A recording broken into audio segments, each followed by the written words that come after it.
7쪽부터 보도록 하겠습니다.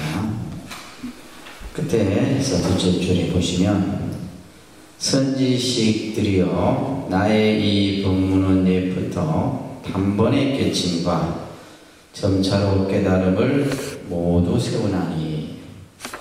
자, 이제 이 육조 스님의 실제 우리가 사상은 도노 사상이라 그럽니다. 그래서 돈이라고 하는 것은 단박에 몰로 이런 뜻이에요.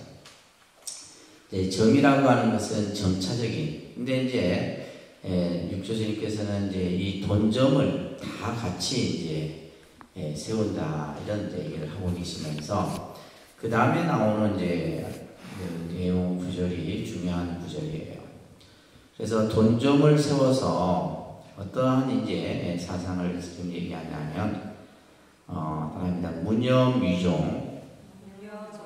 자, 큰 소리로 무념위종. 무상위체. 무주위본. 자, 이것을 이제 삼무사상이라 그래요. 그래서 육조 스님의 가장 이제 중요한 핵심 개념이라고 보시면 됩니다.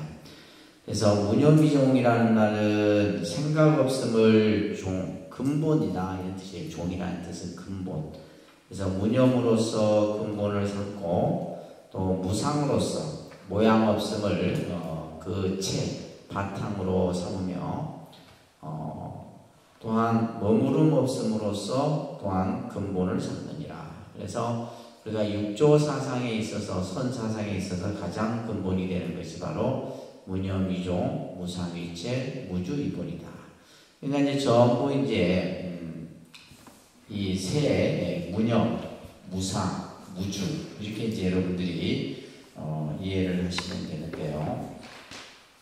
자, 우리가 앞에서도 이제 이 육조의 사상은 그냥 뭐 육조 스님의 개인의 어떤 사상을 가지고 얘기하는 것이 아니라 반야의 공사상을 그죠? 반야의 공사상을 그 근본으로 하고 있는 거죠. 그러면 이 공사상이 가지고 있는 그 의미는 바로 무의 개념이에요. 그래서 이제 공이라는 것을 우리는 이제 보통 반야심경에서도 이 무라는 이 글자로서 설명을 하고 있는데, 그래서 여러분들이 이 무라는 글자의 의미를 잘 이해를 하셔야 돼요. 그래서 무라는 것은 그냥 없다, 없을 무자죠, 그죠? 그냥 없다니까 우리가 그냥 없다 이렇게 이제 생각을 하는데, 보통 우리가 없다라고 하는 것은 있다의 어떤 상대적 개념에서 우리가 이제 이해를 하죠.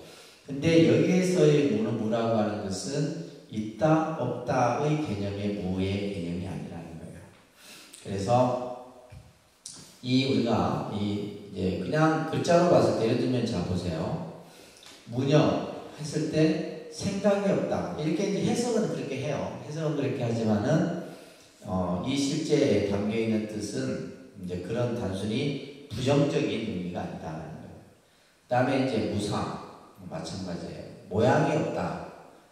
모양이 없다. 그러니까 모양 자체를 부정하는 의미가 아니다라는 거예요. 그죠?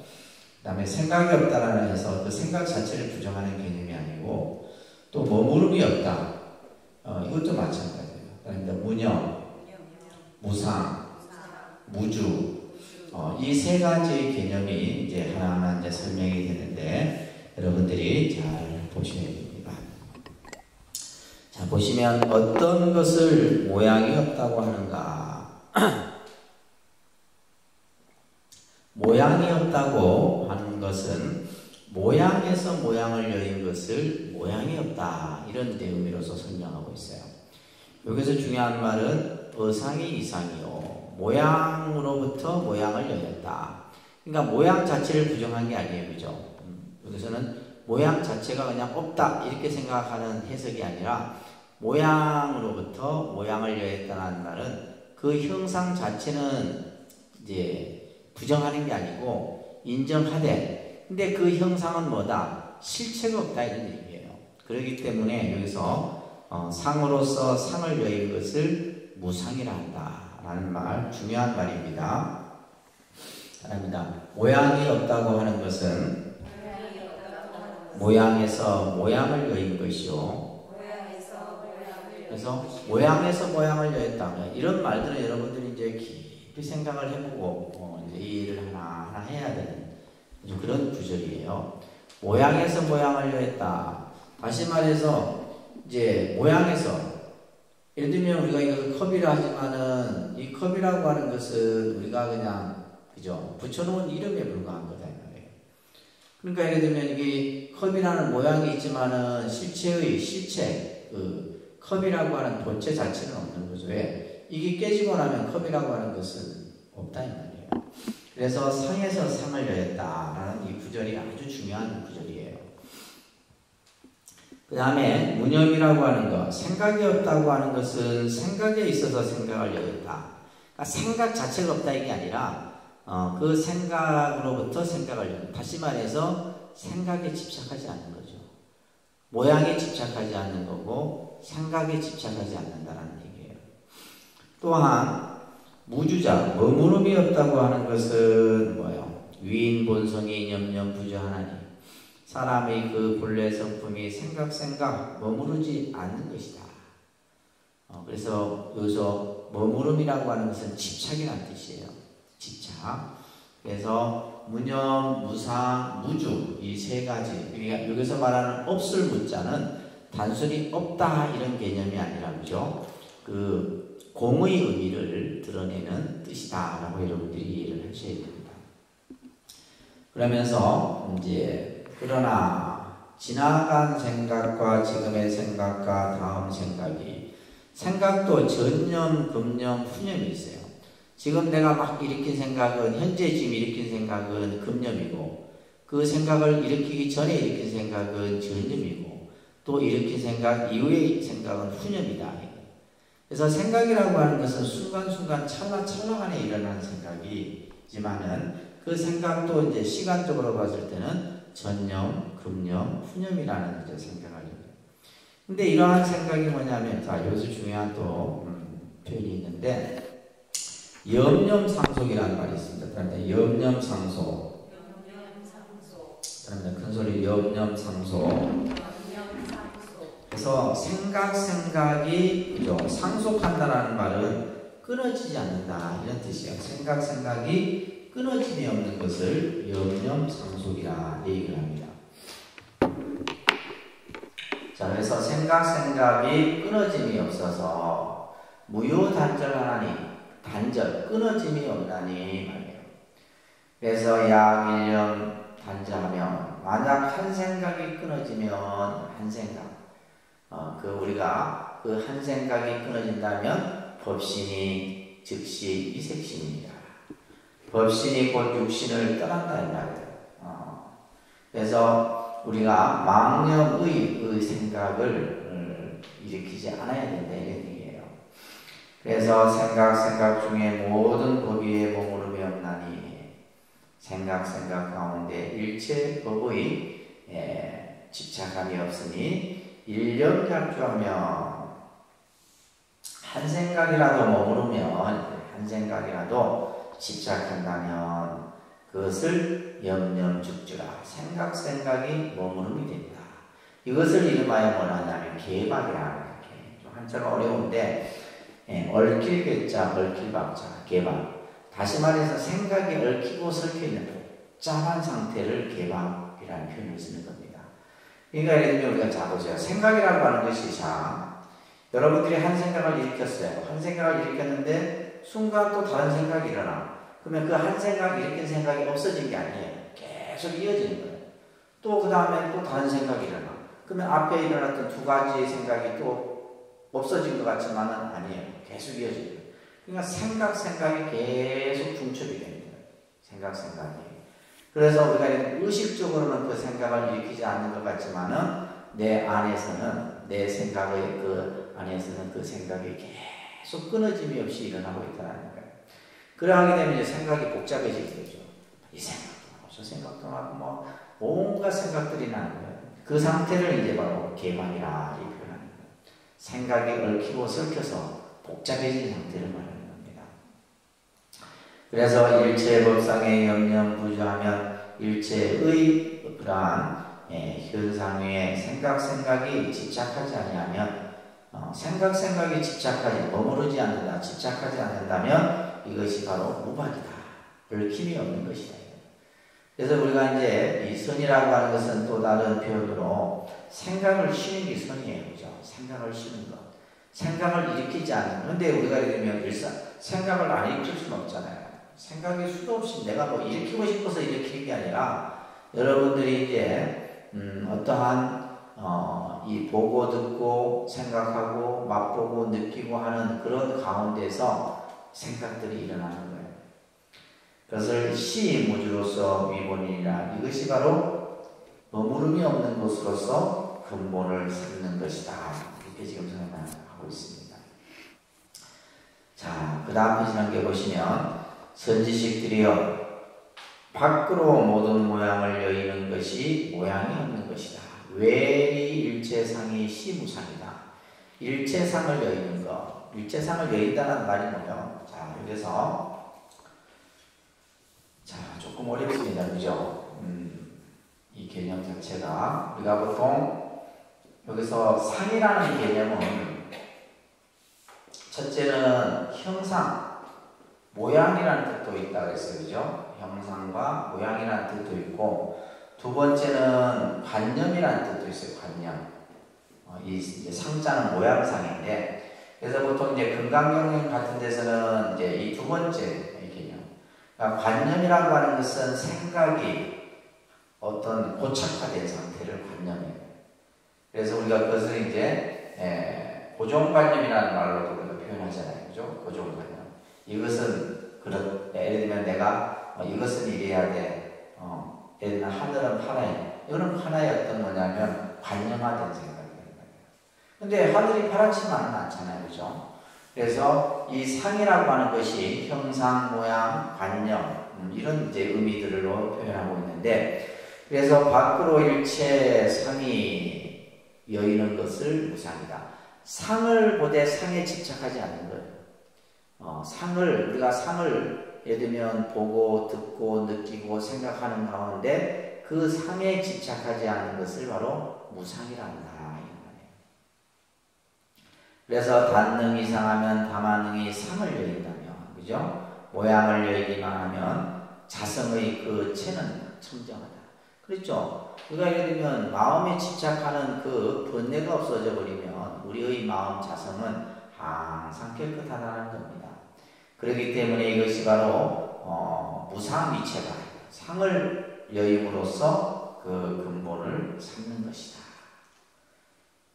일체 경상에 일체의 경계에 의해서 불염이 명이 무념이니 그죠? 모든 경계에 물들지 않는 것을 생각이 없는 것이라고 한다. 여러분 일체 경계라는 말이 무슨 말인지 아세요? 모르면 좀 물어야 되는데 아는 것이냐 딱 앉아 계시면 안 돼요. 일체 경계라는 말. 지금 계속해서 이제 일체 경계라는 말을 우리가 많이 쓰고 있죠. 이 일체 경계라는 말을 여러분들이 일체 경계라는 말이 무슨 말이냐 하면 먼저 여러분들 이걸 이해를 하셔야 돼요. 그러니까 이제 우리의 인식 기관을 설명할 때 이제 기본적인 인식 구조는 6분으로 이루어져 있죠. 따라합니다. 안이비설신의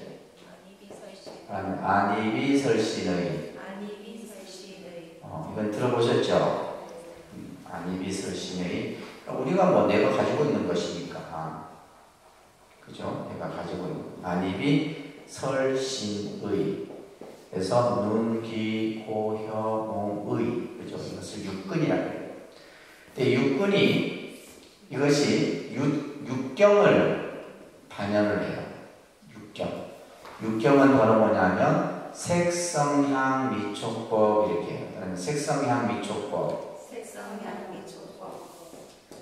그래서 우리가 이제 색은 물질이고, 성은 소리고, 향은 냄새고, 그죠? 미는 맛이고, 그죠? 촉은 느낌이고, 이 법은 어떠한 그 현상을 말하는 거예요.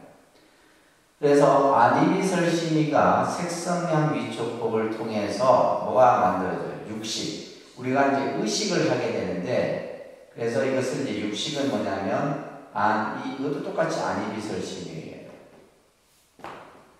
근데 여기에는 뭐가 붙냐면 이제 식이 붙는 거예요. 식이. 안식, 이식, 비식, 설식, 그죠? 요렇게 이제, 그래서 굉장히 간단해요. 우리 눈이, 색은 뭐냐면 물질이에요. 색은 뭐라고요? 물질. 그러니까 내 눈에 보여지는 것은 전부 다 색이에요, 색. 내 눈에 지금 보여지는 것은 전부, 그죠? 어떤 만들어졌던 것이든 뭐든 간에 다 물질이에요. 그래서 눈이 어떠한 물질을, 색을 보잖아요, 그죠? 이 색을 보는 거. 이것을 경계라고 해요, 경계. 눈이 어떠한 물질을 봄으로써 이것을 이제 경계라는 거예요. 그러면서 이제 눈이 뭘 해요?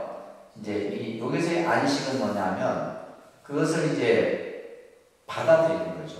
내가 눈으로 어떠한 대상을 예를 들면 책상이다 뭐다 하는 거예요. 근데 여기까지예요. 그러니까 여기까지고, 근데 이제 우리가 여기서 이제 의식이 끝나는 게 아니라 예를 들면 이것이 이제 뭐냐면 제7식이라는 게 있어요. 7식. 이 7식이 중요한 개념이에요. 예를 들면 우리가 어떠한 눈으로 어떤 물질을 봐서 여러분들 가방 좋아하니까 내가 명품 가방을 봤어요. 명품 가방이 3개예요. 무슨 말인지 아셨죠? 내가 이제 백화점에 가서 명품 가방을 봤다는 거예요.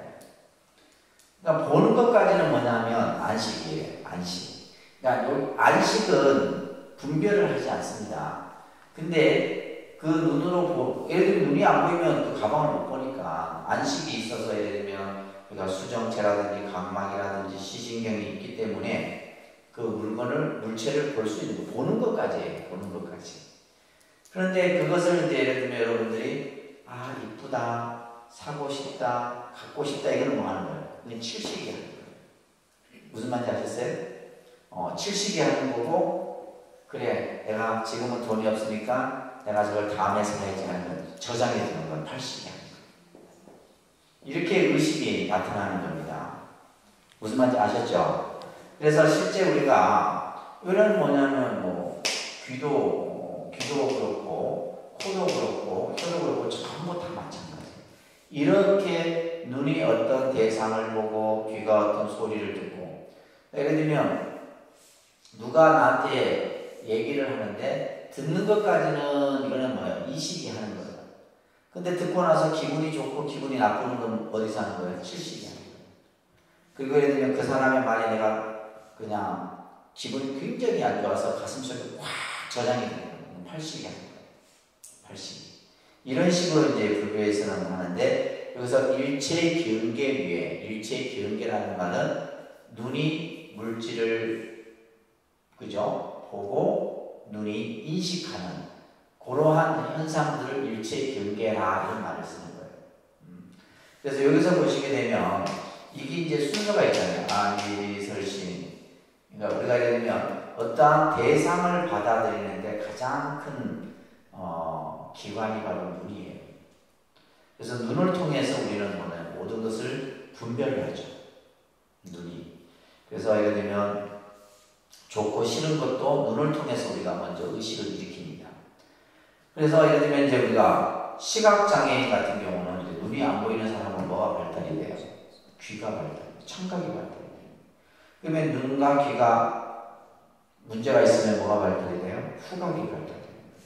이런 식으로 요 안이비설심이라고 하는 것은 우리가 어떠한 대상을 받아들이는 범위가 큰 것부터 이렇게 차례차례 나오죠. 그래서 요 개념은 나중에 여러분들이 이제 유식이라든지 이것을 육근, 육경, 육식을 이것을 18개 이렇게 표현합니다. 교리적으로. 이것을 육근, 육경을 뭐냐면 12처 이렇게 표현해요. 이거 들어보셨어요? 교리 공부할 때 이렇게 설명을 하는데 육군, 12처, 18개 이런 표현들을 해요. 이런 것들이 이제 뭐냐면 일체경계라는 말은 바로 그런 말이에요. 내가 어떠한 대상에 대해서 보고 듣고 느끼고 인지하는 그런 어떤 그 현상 속에서 이런 뜻이에요. 무슨 말인지 아시겠죠? 그래서 일체의 경계 위에 모든 경계에 있어서 물들지 않음이, 그죠? 물들미 없는 것이 명의무념이다. 물들미 없는 것이 바로 명의무념이에요. 그러니까 생각이 없는 것이 무념이 아니라 내가 어떤 일체의 경계를 대함에 있어서, 그죠? 그에 대해서 뭐예요? 좋다, 싫다, 나쁘다 이런 생각을 일으키지 않는 것이 바로 물들미 없는 것이다. 무념이다. 이런 얘기예요. 자념 이견하야, 그죠? 자기의 생각에 의해서 경계를 떠나서 법에 대하여 생각이 나지 않는 것이다. 여기서 법이라는 것, 법상이라는 법, 여기서 법이라고 하는 것은 객관, 대상을 얘기하죠. 대상. 그 대상으로부터 생각을 일으키지 않는 것이다. 그래서 여기서는 지금 무주, 무념, 무상이라고 하는 세 가지의 산무의 개념이 전해지는데 아주 중요한 내용입니다. 그래서 계속해서 이제 이런 내용들을 여러분들이 잘 이해를 하셔야 됩니다. 어렵죠? 그렇죠? 자, 보시면 100가지 모든 사물을 생각하지 않고서 생각을 모조리 제거하지 말라. 이렇게 되어 있어요. 그죠? 여러 가지 사물, 그죠? 사물이라고 하는 것은 물건을 말하는 거죠. 우리가 눈에 보여지는 모든 것들을 생각하지 않고서 생각을 모조리 제거하지 말라. 이런 말은 무슨 말이냐면, 이 말은 굳이 내 생각 속에서 일어나는 망념을 굳이 없애려 하지 말라 이런 얘기예요. 망념이 일어나면 망념이 일어난 대로 두면 되는데 그 망념을 내가 끊으려고 하는 그 생각이 바로 뭐다? 망념이다 이런 얘기예요. 무슨 말인지 아시겠죠? 여러분들이 이제 내가 예를 들면 참선을 하는데 번뇌가 일어나. 번뇌를 안 익혀야지, 번뇌를 끊어야지. 그 생각이 바로 번뇌라는 얘기예요. 그래서 한 생각 끊어지면, 그죠? 일념이 당하면 한 생각이 끊어진다. 그러니까 망념을 일으키지 않는 거죠. 번뇌를 일으키지 않는 것을 한 생각이 끊어진다. 이렇게 표현하는데 이것이 즉 별처 수생이다. 이것은 뭐냐면 한 생각이 끊어지면 곧 다른 곳에 태어날 수 없느니라. 다시 말해서 생사윤회를 받지 않는다 이 말이에요. 한 생각. 그래서 우리가 이제 이 선이라는 공부는 한 생각 공부다 얘기를 하는 거예요. 도를 배우는 이는 마음을 써서 법의 뜻을 시도록 할지니 학도자는 용심하여 막불식 법이하라. 막불식 법이하라. 여기서 이제 법의 뜻을 쉬라는 말은 뭐냐면 분별적 어떤 의식을 일으키지 말아라 이 말이에요. 분별적 의식. 다시 말해서 우리가 예를 들면 이분법적인 사고를 얘기하는 거예요. 좋다, 싫다, 내 거다, 니다, 옳다, 그러다라고 하는 이제 그런 생각을 도를 배우는 사람은 일으키지 말아라 이런 말이에요. 자착은 상가하니와 자기의 잘못은 오히려 그렇다 하더라도 자기 잘못되는 것은 뭐 어쩔 수 없지만은 이런 말이에요. 다시 다른 사람에게 권하겠는가? 그 잘못된 방법을 권해서 되겠느냐 이런 얘기예요. 미혹하여 스스로 알지 못하고 또한 경전의 법을 비방하나니 스스로 그죠? 마음이 미혹해서 바른 이치를 알지 못하면서 부처님의 경전의 말씀을 비방하니 그러므로 생각 없음을 세워 종지로 삼느니라. 그래서 이것을 바로 무념으로서 그 근본을 삼는 것이다 이런 얘기예요. 인연에 미혹한 사람은 경계 위에 생각을 해요. 참 좋은 이런 말들은 진짜 좋은 말이에요. 인연에 미혹한 사람은 경계 위에 생각을 해요. 생각에 다시 삿된 견해를 일으키는 한 생각이 일어나면 그 한 생각 속에서 또다시 번뇌를 만들고 그 번뇌가 또 다른 번뇌를 만들고 계속 쉼없이 번뇌가 일어나는 거예요. 그래서 이 삿된 견해가 일어남으로 인해서 모든 번뇌와 망념된 생각이 이로부터 생긴다. 삿된 견해로부터 일체 진로 망념이 다 이로부터 생겨난다는 거예요. 그래서 우리가 이제 불교 공부를 하는 데서 중요한 것이 바로 사견의 반대는 정견이죠, 그죠? 바르게 우리가 보아야 되는 정견을 우리가 그 공부의 가장 기본으로 삼는 거예요. 그러므로 이 가르침의 문은 무념을 세워 종주로 삼느니라. 무념을 근본으로 삼는다. 세상 사람들이 소견을 여의고 생각을 일으키지 않아서 이거예요. 여기서 이제 소견이라고 하는 것은 삿된 견해를 여의고 생각을 일으키지 않아 만약 생각함이 없으면 생각 없음도 또한 서지 않느니라. 여기서 무라고 하는 것은 뭐냐? 없다라고 하는 것은 무엇이 없다는 것이냐? 무자는 무하사며 영자는 영하물이고 생각이라는 것은 무슨 물건을 생각하는 것인가? 계속해서 이제 이 무념, 무상, 무주에 대해서 설명을 하고 있는 겁니다. 없다 하면 두 모양의 모든 번뇌를 떠난 것이요. 여기서 이상이라고 하는 것은 두 모양이라는 것은 아까 얘기했듯이 우리는 지금 모든 의식의 작용이 이 두 가지의 이분법적인 현상에 갇혀 있다는 말이에요. 예를 들면 옳다, 그르다, 그죠? 시비, 또 있다, 없다, 이런 유무, 이런 것들을 이상이라고 표현하는 거예요. 이상. 그래서 여기서 지금 말하는 것처럼 없다라고 하는 것은 두 모양의 모든 번뇌를 떠난 것이다.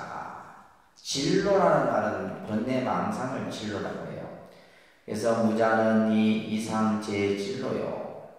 없다라고 하는 것은 유무의 모든 번뇌 망상을 여인 것을, 그러니까 단순히 없다 이게 아니라 번뇌 망상이 없어진 것을 무라한다 이런 얘기예요. 염이라고 하는 것은 진여 본성을 생각하는 것이다. 진여의 본성, 우리의 근본 마음자리를 생각하는 것으로서 진여의 생각이 염지체요, 그 생각의 체요, 그 다음에 생각이라고 하는 것은 진여의 작용입니다. 그러므로 자기의 성품이 생각을 일으켜 비록 보고 듣고 느끼고 하는 것이나, 자 여기서 보세요. 자기의 그 성품, 마음자리가 한 생각을 일으켜 보고 듣고 느끼고 하는 것을 견문각지라는 말이 있었다. 견문각지. 그래서 우리가 한 생각이 일어남으로 인해서 그 생각으로 인해서 보고 듣고 느끼고 아는 거예요. 이것이나 일만 경계에 물들지 않아서 일체 온갖 경계에 의해서 물들지 않아서 항상 뭐한다요? 차지합니다.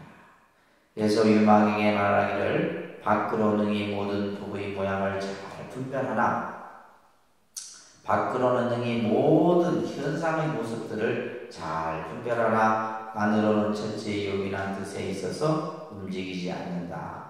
그래서 우리가 이제 공부라고 하는 것이 밖의 객관 대상에 대해서 그것을 뭐요?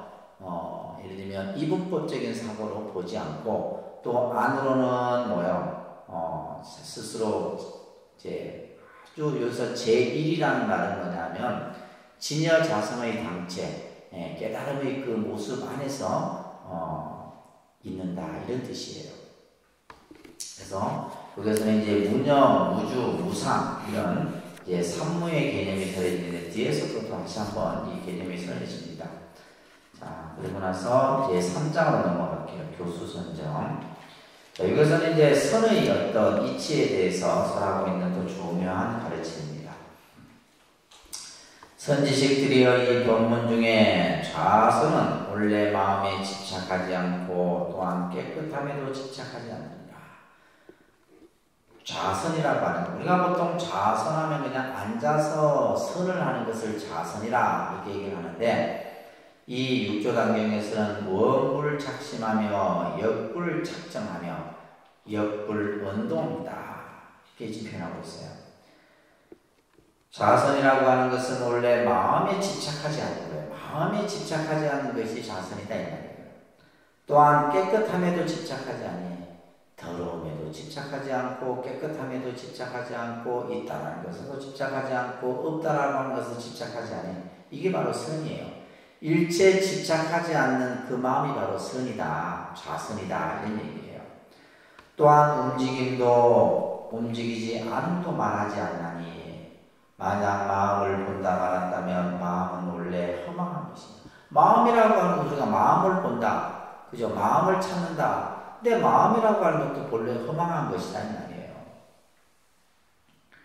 마음이라고 하는 것도 원래 허망한 것이며 허망함이 헛개비와 같은 까닭에 볼 것이다.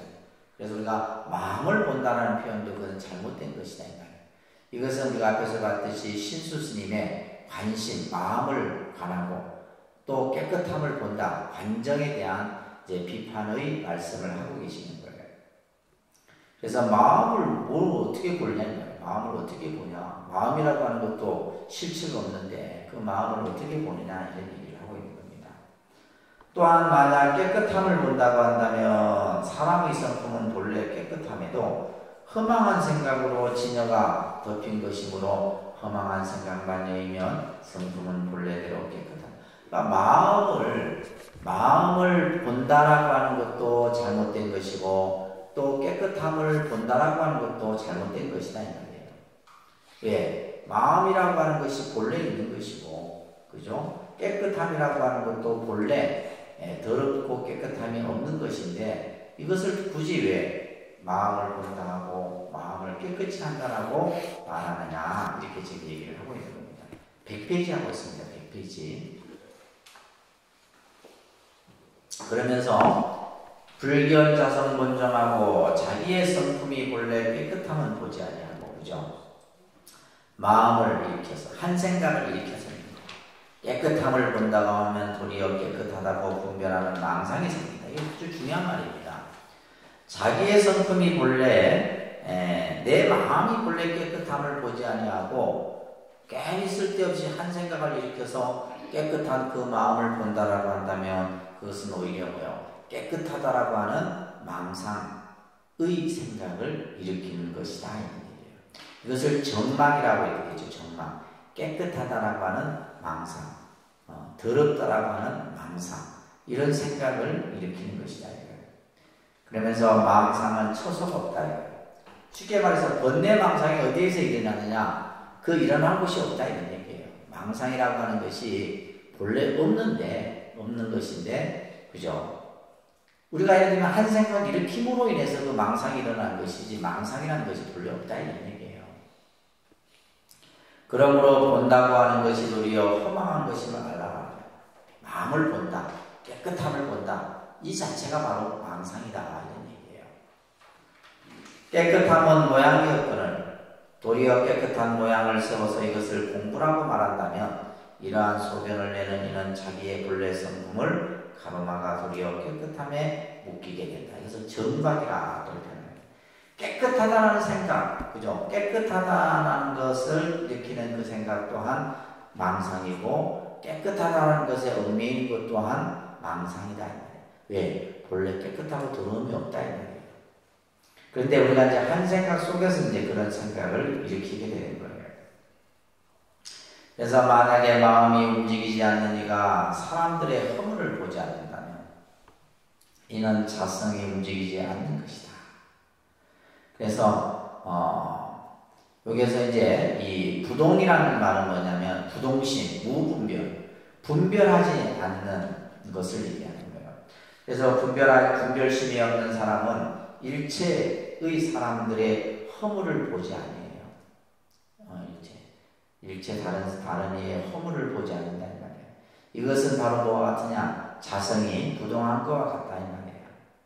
그러나 미혹한 사람은 자기의 몸은 움직이지 아니하나 입만 열면 곧 남의 옳고 그름을 말하나니. 그래서 쉽게 얘기해서 공부가 된 사람은 남의 허물을 말하지 않는다 이 말이에요. 근데 이제 공부가 안 된 사람들이 예를 들면 무엇이 어떻고 무엇이 잘 되고 못 되고 그러면서 이제 막 비교도 하고 이렇게 한다는 것을 경계하고 있는 겁니다.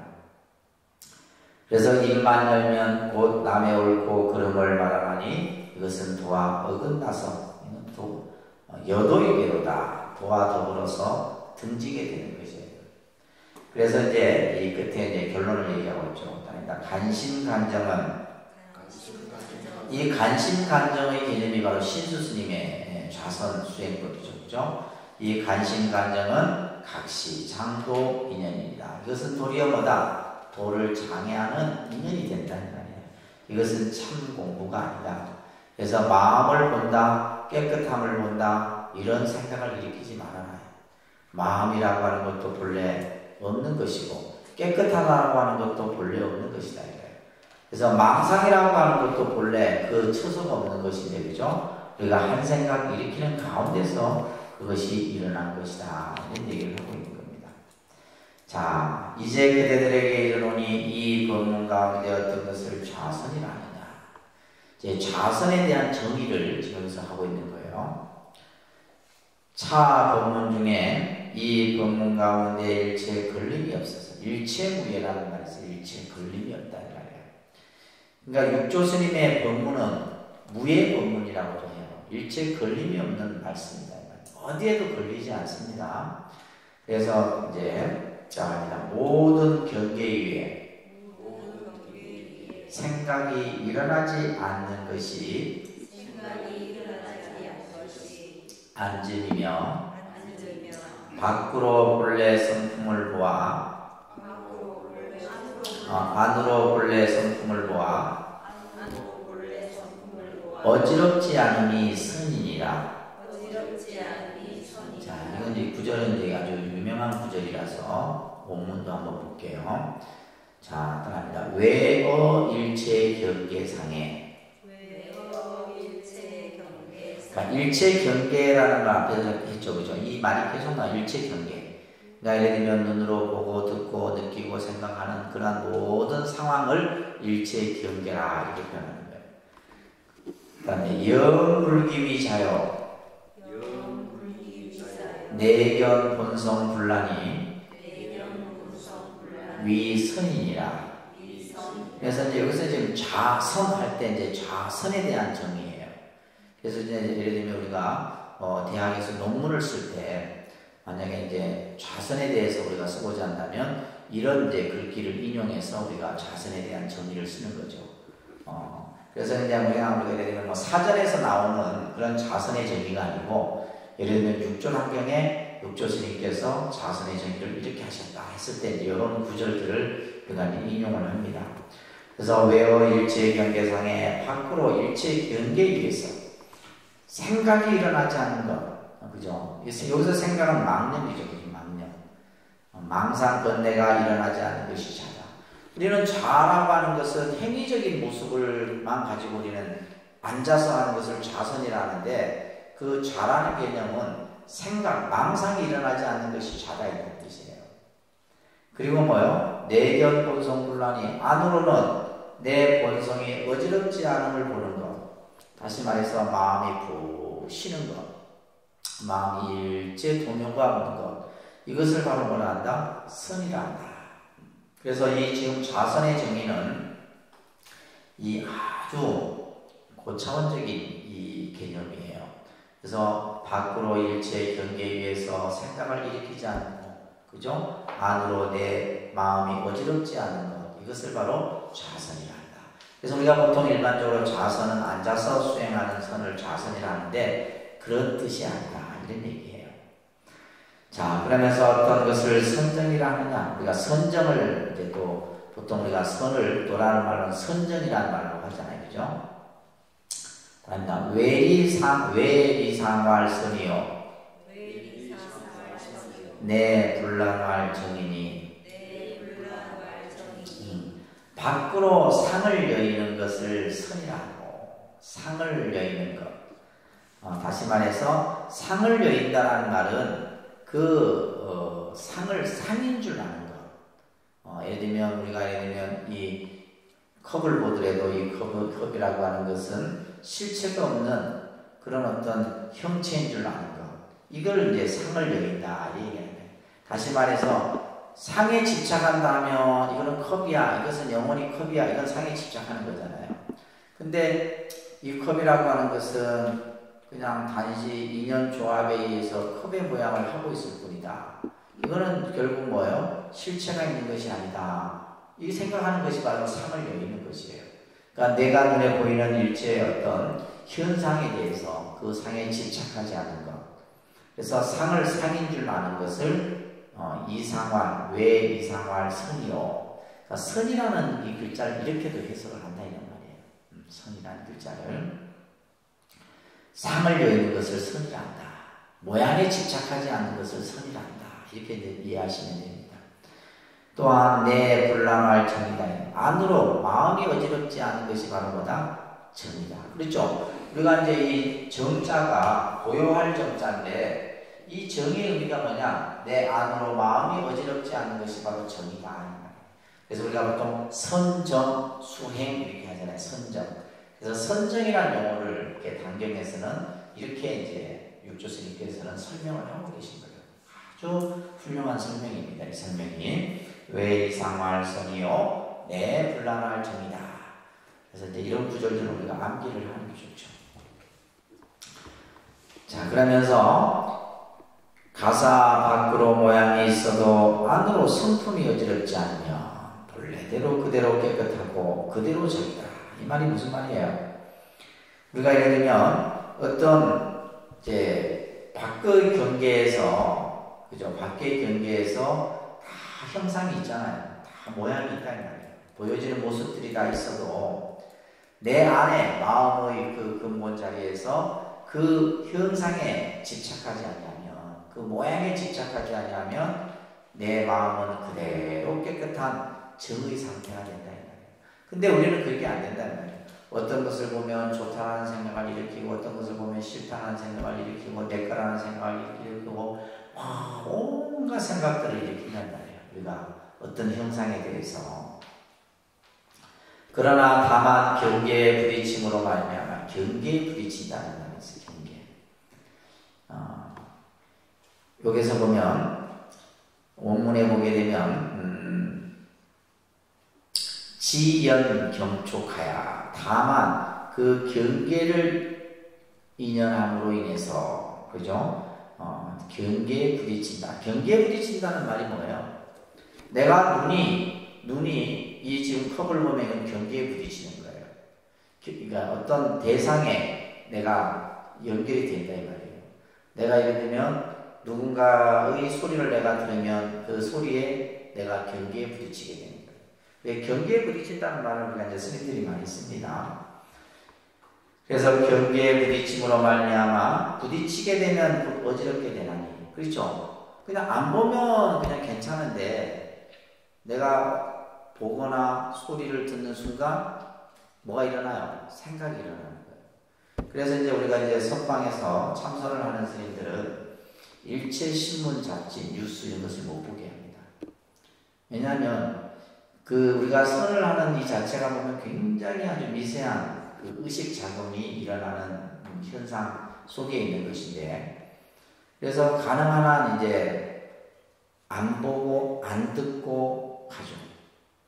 그래서 특히 이제 우리 요즘 우리가 사는 시대는 정보화 시대에서 너무 많은 정보들이 우리 의식을 정리하고 있죠. 저도 이제 개인적으로 이게 휴대폰이 늘 항상 손에 이렇게 있는데 늘 하는 게 뭐냐면 그죠? 이제 어떤 정보 검색 이런 걸 많이 한다.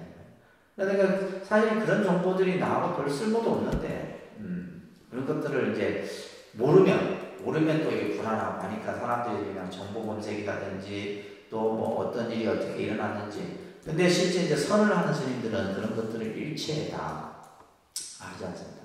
왜냐하면 어떤 경우이냐면 이제 참선하는 스님이 이제 일체 신문이나 이런 것을 일체 안 보죠. 뭐 세상이 어떻게 돌아가는지 몰라. 그러다가 우연히 이제 떨어진 신문 한 기사를 읽게 돼요. 기사. 어느 기사를 읽게 되면 자선을 하는 중에 보면 그 기사의 의식이 지배를 해버리게 되는 거예요. 그만큼 우리가 이 선이라고 하는 것이 아주 미세한 의식 작용들이 일어나게 되는데 여기서도 마찬가지예요. 경계에 부딪힘으로 말미암아 부딪히게 되면 곧 어지럽게 되나니 이런 뜻이 바로 그런 이제 의미입니다. 그래서 모양을 여의고 어지럽지 않는 것이 곧 정이다. 상을 여의고 그죠? 어지럽지 않게 하는 것이 곧 정이다. 밖으로 모양을 떠나는 것이 곧 선이요. 그죠? 밖으로 모양을 떠나는 것이 곧 선이요. 안으로 어지럽지 않은 것이 곧 천이다. 지금 선정에 대해서 계속 지금 얘기를 하고 있는 거예요. 그래서 밖으로 선하고 안으로 정함을 우리가 선정이라 이른다. 그래서 내 분란이 즉정이니 외선 내정이 고명 선정이다. 이렇게 지금 이제 선정에 대해서 선과 정에 대한 이제 개념을 설하고 있는 겁니다. 유마경에 말씀하시기를 즉시의 화련이 깨달아서, 여기서 즉시 화련이라는 말이 있습니다. 즉시 화련. 화련이라는 말은 뭐냐면 내 마음이 활짝 열리는 거예요. 한순간 마음이 미혹했던 마음이 그냥 마치 구름이 한순간에 확 거치듯이 그 상태를 화련이다 이렇게 표현하는 거예요. 즉시에 화련하여, 그죠? 화련이 깨달았어. 본래 마음을 도로 찾는다. 이렇게 유마경에서는 말했고, 보살계경에서는 어떻게 얘기했냐면 본원자성이 내 본래의 그 마음자리가 청정하다 이래 했으니, 자, 선지식들이요, 이제 육조스님의 법문이에요. 따라합니다. 견자성 자정하라. 자기의 성품을, 그죠? 자기의 성품이 스스로 뭐하면 청정함을 보아라. 이게 이제 육조스님의 아주 핵심적인 말씀이에요. 자기의 성품이 스스로 청정함을 보아라 이 말이에요. 다시 말해서 우리의 너희들의 마음이 본래 부처의 마음이다. 그것을 보아라 이 말이에요. 그러면서 자수자작이 자성법신이며 스스로 닦아 스스로, 그죠? 이름이 자기의 성품인 법신이며, 그래서 자수자작이 자성법신이며, 자, 여기서 아주 기가 막힌 표현이 있습니다. 자행이 불행이며 자작자성이 불도이니라. 그죠? 자행이 불행이며, 스스로 행하는 것이 바로 부처님의 행위다 이 말이에요. 내가 하는 그 행위, 수행이 바로 부처님의 행위며, 내가 짓고 내가 이루는 것이 바로 불도다. 이렇게 지금 육조스님의 이 법문이에요. 참 기가 막힌 법문입니다. 자기의 성품이 스스로 청정함을 보아라. 우리 마음이 본래 청정한 줄 알아라 이 말이에요. 스스로 닦아 스스로 이름이 자기 성품의 법신이며, 그래서 우리가 스스로 수행하고 스스로 자기를 닦아가는 것이 바로 그것이 법신자이다. 또한 법신 그대로 행하는 것이, 그죠? 법신 그대로 행함이 이것이 바로 부처님의 행위이고, 스스로 짓고 스스로 이루는 것이 바로 부처님의 도다. 그래서 우리가 이 선이라고 하는 것은 누가 대신해 줄 수 있는 게 아니에요. 내가 스스로 닦아서 내가 스스로 이루는 것이 바로 우리가 선이다. 이런 얘기를 지금 이제 이 선정의 법문에서 지금 하고 계시는 겁니다. 자, 그 다음에 4장 비자성 삼신부를 또 보도록 하겠습니다. 자, 선지식들이요, 여기서 이제 자성 삼신불, 자성이라고 하는 것은 우리 마음을 얘기하는 거죠. 그죠? 귀한다라는 말은 돌아가 의지한다 이런 뜻이에요. 돌아가 의지한다. 그래서 우리가 이제 나무라는 말이 귀라는 뜻이죠. 그죠? 귀라는 뜻입니다. 그래서 자성, 내 마음의 삼신불. 그래서 삼신은 법신, 보신, 화신 이렇게 이제 우리가 얘기를 하는데, 내 마음 안에 자성 삼신불에게 귀해라. 선지식들이야 모두 모름지기 자기의 몸으로 오양을 여인 무상계를 받되 다 함께 해능의 입을 따라 말하라. 선지식들로 하여금 자기의 삼신부를 보게 하리라. 그래서 육조스님이 이제 대중들한테 내가 당신들에게, 여러분들에게 자성의 삼신부를 보게 할 것이니 나를 따라서 이제 읽으시오. 이런 이제 표현을 합니다. 그러면서 나의 색신의 청정법신불에 기하며 나의 색신의 천백억 화신불에 기하며 나의 색신의 당례원만 보신불에 귀합니다. 자, 요렇게 이제 이것을 삼창을 하도록 했던 거예요. 그래서 자색신의 귀 청정법신불하며 자색신의 귀 천백억 화신불하며 자색신의 귀 당내 원만 오신불하라. 이렇게 이제 삼신불, 자기의 그죠? 자성의 삼신불에게 귀해라. 자, 이러면서 이제 살아가고 있어요. 색신은 집과 같다. 색신은 시 사택이다. 그래서 이제 우리 이 몸은 그죠? 몸은 집과 같다 이런 말이에요. 이 몸이라는 것은 집과 같다. 이제 우리가 불교에서는 우리의 이 색신, 그죠? 우리의 이제 이 육체를 말하는 겁니다. 그죠? 육체. 이 색신은 뭘로 이루어져 있어요? 사대로 이루어져 있다. 사대. 그래서 이것을 우리는 지수화풍이다. 그죠? 네 가지의 물질적 요소로 이루어져 있는 것이 우리 몸뚱아리다. 색신은 우리 몸뚱아리를 얘기하는 거예요. 우리 몸은 바로 지수화풍 사대로 이루어져 있는데 이것이 바로 뭐와 같느냐? 집과, 집의 형체, 집의 그 형태, 사택이다. 그래서 귀한다고 말할 수 없다 이 말이에요. 그래서 이 색신이라고 하는 것은 사택과 같은데 어떻게 귀한다고 말할 수 있느냐 이 말이에요. 앞의 세 가지 몸은 자기의 법성 속에 있고 이 삼신이 전부 어디 있다? 여기서 법성은 뭐야? 우리의 그 근본 마음자리 안에 있다 이런 얘기예요. 법성이라는 말을 여기서 처음 지금 사용하고 있는 거예요. 보통 자성, 본성 이런 말들이 있었는데 그죠? 자기의 법성 안에 있고 사람마다 다 가진 것이나 그 법성이 사람에게 전부 다 갖추고 있다는 이거는 법성은 다른 말로 말하면 불성이라는 말과 같은 말이에요. 법성이 뭐 어떤 의미가 같다고요? 불성.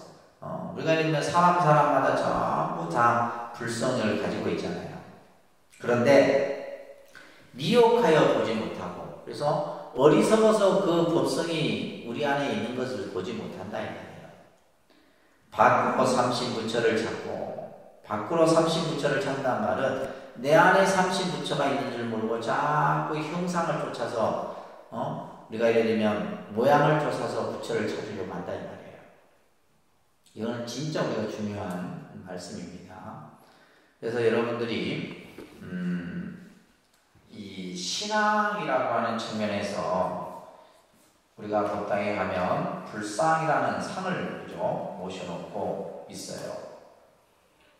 이 상을 모셔놓고 있는데 여러분들은 그 불상을 어떤 의미로 바라보고 또 어떤 마음으로 그 불상을 향해서 예경심을 가지고 하는가에 대해서 여러분들이 정확한 관점을 가지고 계셔야 돼요. 우리가 보통 이제 기독교에서 불교를 이제 비판하는 가장 큰 것을 뭐라고 해요? 너희들은 뭐다? 우상을 숭배한다. 우상 숭배라는 말을 많이 하는데, 근데 이제 이 쉽게 얘기해서 상을 우리가 예를 들면 그 형상에 집착해서 예를 들면 우리가 어떤 신앙의 대상으로 삼으면 그것은 우상이 되는 거예요. 그런데 실제 우리가 예를 들면 불상이라고 하는 개념은 뭐냐면 부처님의 모습을 그대로 표현해 놓은 거잖아요. 그죠? 표현해 놓은 거예요. 그러면 우리가 예를 들면 그 불상을 통해서 우리가 초기 경전이나 여타 경전에서 그런 얘기를 하는데 이런 불상이라는 형상을 통해서 뭘 봐야 되냐면 법을 볼 수 있어야 돼요. 법을. 그래서 부처님께서도 법을 보는 자는 나를 보고 나를 보려거든 법을 봐라 이런 얘기를 하죠. 그래서 우리는 불상을 통해서 뭘 봐야 된다? 법을 볼 수 있어야 된다. 근데 우리는 법을 보지 못하고 그냥 그 보여지는 형상만을 쫓고 있다 이 말이에요. 그러니까 금강경에서도 그러잖아요. 형상으로 나를 보지 못하고 소리로도 나를 찾을 수 없다 이 얘기를 하는 거예요. 자, 그러면 여러분들이 이제 법당에 모셔놓은 불상을 통해서 뭘 느끼셔야 돼요? 뭘 느끼셔야 돼요?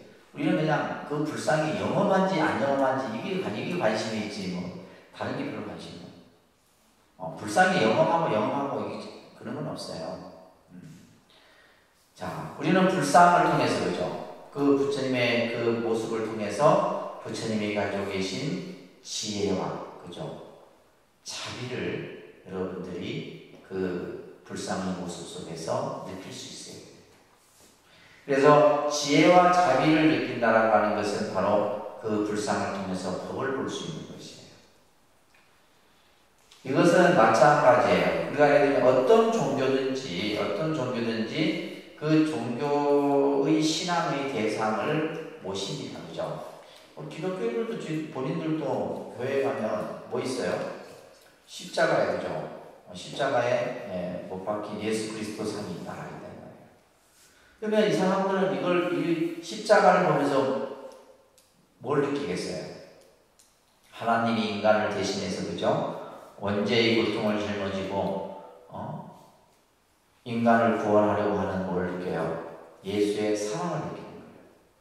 사랑과 뭘 느껴요? 이들은 구원의 메시지를 그 십자가를 통해서 느껴요. 근데 그들은 그걸 느끼는데 우리는 그죠? 불쌍을 보면서 지혜와 자비라고 하는 이 어떤 개념을 여러분들이 생각을 해야 되는데 그냥 영험 이렇게 단연해서 하고 그죠? 예를 들면 아름답니 뭐하니 이런 것만.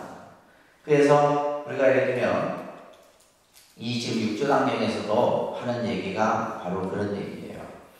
바로 참된 그 삼신불의 그 법체는 어디에 있다? 내 마음 안에 있다 이 말이에요.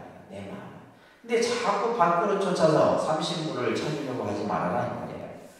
그래서 미혹하여 보지 못하고 밖으로 삼신부처를 찾고 자기 색신 속의 새 성품의 부처는 보지 못한다. 불견 자색 신종 삼성불안하리라. 자기 마음 안에 삼신불이 있다는 얘기야. 아시겠죠? 우리 마음 안에 법신불이 있고 우리 마음 안에 도신불이 있고 우리 마음 안에 화신불이 있다. 이 얘기를 지금 하고 있는 거예요. 그래서 선지식들은 들을지니 선지식들에게 말하여 선지식들로 하여금 각기 자기의 색신에 있는 자기의 법성이 삼신불을 지니고 있음을 깨닫게 하리라. 다시 말해서 부처가 어디에 있느냐? 내 마음 안에 있다. 내 마음 안에 그 삼신불의 그 모습이 내 마음 안에 있다는 것을 내가 깨닫게 해주겠다. 이렇게 얘기합니다. 그러면서 이 삼신의 부처는 자성으로부터 생기나니. 그래서 차 삼신불은 종, 성, 상, 생이니 하명 청정법신불이고 그죠? 삼신의 부처는 내 마음으로부터 생기나니 어떤 것을 청정법신불이라 하느냐? 청정법신불. 선지식들이여 세상 사람들은 성품은 본래로 청정해서 그죠? 우리 마음은 본래 청정합니다. 마음가지 법이 다 자기의 성품이 갖춰져요. 일체 모든 것이 다 마음 안에 있다 이 말이에요. 마음가지 법이 내 마음의 자성 안에 다 갖추고 있는 거예요. 행복도 불행도 모든 일체의 모든 것들이 전부 내 마음 안에 있다 이런 얘기예요. 모든 악한 일을 생각하면 바로 악을 행하게 되고 그래서 우리 마음 안에 악도 있고 선도 있고 불행도 있고 행복도 다 있다는 거예요. 그래서 우리가 악을 생각하면 악을 행하게 되는 것이고 착한 일을 생각하면 착한 일을 행하게 되는 것이다. 아주 간단하죠. 그죠? 그래서 우리가 예를 들면 착하고 악한 것은 다 어디에 있다? 마음 안에 있는 거예요. 근데 그것을 어떻게 우리가 의식하느냐에 따라서 생각을 일으키느냐에 따라서 바르게 생각을 하게 되면 선이 될 수 있는 거고 나쁘게 행하게 되면 악이 될 수 있다는 얘기예요. 이와 같이 모든 법이 다 자성 가운데 있으며 모든 것이 다 일체법이 전부 내 자성 안에 있다 이런 얘기예요. 모든 것은 일체가. 그래서 이제 우리가 화엄경에서도 일체 유심조라는 말이 있잖아요. 모든 것은 다 마음이 짓는 것이다. 마음이 만들어내는 것이에요. 그래서 마음법이 전부 내 자성 안에 있다는 거예요. 자성은 항상 청정함을 알아야 한다. 이게 중요한 말입니다. 우리 마음은 항상 뭐하다? 청정하다. 우리 자성은 어떻다고요? 청정한 마음자리예요. 청정한 마음자리인데 우리는 왜 자꾸 나쁜 생각을 일으키고 나쁜 행동을 할까요? 그죠? 마음이 오염됐기 때문이에요. 마음이 물들었기 때문이에요. 그래서 그 물들고 오염된 마음을 털어내는 것이 바로 뭐다? 수행이다. 이런 얘기예요. 자, 아주 중요한 비유를 합니다. 해와 달은 항상 밝으나 다만 구름이 덮이면 위는 밝고 아래는 어두워서 이럴 성신을 보지 못하나니 호련히 지혜의 바람이 불어 구름과 안개를 다 걷어버리면 삼라만상이 일시에 모두 나타난다. 그렇잖아요, 그죠? 그러니까 예를 들면 오늘같이 날씨가 흐린 날은 먹구름이 끼어서 비가 내리잖아요. 그런데 그 구름이 낀 위에 하늘은 뭐요? 해가 아주 쫙 내리쬐고 있다는 말이에요. 근데 그 구름이 싹 거치고 나면 어떻게 돼요? 그 해가 그냥 그대로 세상을 비추는 것 같은 거예요. 그러니까 우리 마음의 자성은 항상 밝게 빛나고 있는데 이 그냥 구름이 덮여 있는 것처럼 우리 마음을 싹 덮고 있어요. 근데 그 구름이 이제 호련히 그 구름이 싹 바람이 불어갖고, 그죠? 바람이 불어갖고 구름을 싹 걷어내버리면 그 우리의 마음의 밝은 빛이 그대로 비치는 겁니다. 아주 쉬운 비유입니다, 이거. 그래서 세상 사람들의 자성의 깨끗함도 맑은 하늘과 같아요. 구름 한 점 없는 하늘과 같은 거예요. 우리 마음이. 지혜는 해와 달과 같느니라. 그래서 우리 마음 속에 있는 밝은 지혜는 밝게 빛나고 있는데 우리 마음이 미혹되어져서, 그죠? 마치 구름에 덮인 것과 같아서 그 밝은 지혜를 우리가 보지를 못하는 거예요. 그래서 지혜는 항상 밝지만은 밖으로 경계에 집착하여 망념의 뜬구름이 덮여 자성이 밝지 못할 뿐이다. 그래서 우리 자성은 항상 본래 밝으나 망념의 구름이 우리 자성을 덮고 있다는 얘기예요. 그 자성의 구름이 덮고 있어서 우리의 마음자리를 우리가 보지 못하는 거예요. 그렇기 때문에 어떻게 해야 돼요? 그러므로 선지식을 만나 참 법문을 열어주어서 미망을 불어 물리쳐버리면 안팎이 사무쳐 밝아서 자기의 성품 가운데 만법이 나타나게 되나니 모든 법에 차지한 성품을 정정법신이라 이름한다. 여기서 중요한 말이 있습니다. 그 두 번째 줄에 보면 내외명철이라는 말이 있어요. 그러니까 내외명철. 안팎이 명철, 그죠? 사무쳐 아주 뚜렷하게 밝아져서 있는. 이게 이제 깨침의 경계예요. 내외명철의 의미가 바로 뭐요? 우리가 이제 마음속의 번뇌가 사라져서, 그죠? 밝게 빛나는 그러한 경지를 내외명철이다 이렇게 표현하는 거예요. 안팎이 뚜렷이 사무쳐 밝아진 상태. 근데 이렇게 이것은 바로 뭐냐면, 그죠? 미혹된 망념이, 그죠? 싹 사라지고 나면은 우리 마음속에 있는 번뇌의 망상, 번뇌가 싹 사라지고 나면 우리 마음이 그대로 뚜렷이 밝는다. 그런데 안과 밖이 다 뚜렷이 밝는 거예요. 내 마음 안만 밝는 것이 아니라 바깥의 것 또한 다 뚜렷이 밝아지는 거예요. 이것을 우리가 청정법신불이다 이렇게 한다고 열심히 살아가고 있습니다. 그래서 지금 이게 오늘 우리 했던 내용들을 보면 정말 중요한 내용들이 많습니다. 그래서 여러분들이 좀 여러 번 읽어보셔야 돼요. 계속 소리내서 읽고 하셔야지만 오늘 자선에 대한 설명, 선정에 대한 이야기 이런 여러 가지 것들을 여러분들이 좀 잘 기억하시기 바랍니다. 오늘은 여기까지만